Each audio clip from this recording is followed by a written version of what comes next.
হঠাৎ করে husband call দিয়ে বলে রেডি হও 300 ফিট যাব। আমিও দেরি না করে তাড়াতাড়ি করে রেডি হয়ে গেলাম।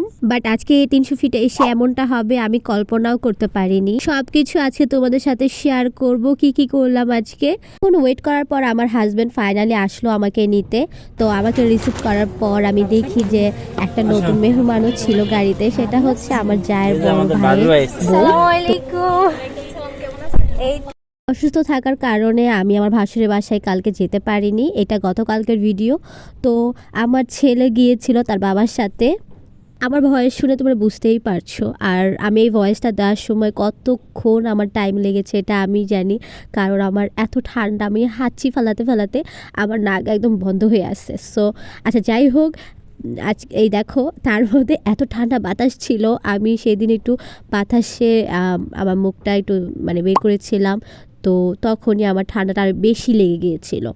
বাই দ্য ওয়ে, এখানে এসে আমি আজকে খুবই ডিসঅ্যাপয়েন্টেড, বিকজ এখানে এসে দেখে আজকে শুধু রাইড গলাই ওপেন ছিল, তাছাড়া স্ট্রিট ফুড, তারপরে হচ্ছে সি ফুড, মানে আমরা যেগুলো নর্মাল আর কি খাই সব ফুডে আর কি বন্ধ ছিল দোকানগুলা। আর এখানে শুধু আমি প্যাশন ফুডটা পেয়েছি। বিশ্বাস করো, এটা পেয়ে আমি যে এত খুশি, ও মাই গড, আমি কি বলবো। আমি লিটারালি এখনও আমার খুব ক্রেভিং হচ্ছিল এটা খাওয়ার জন্য।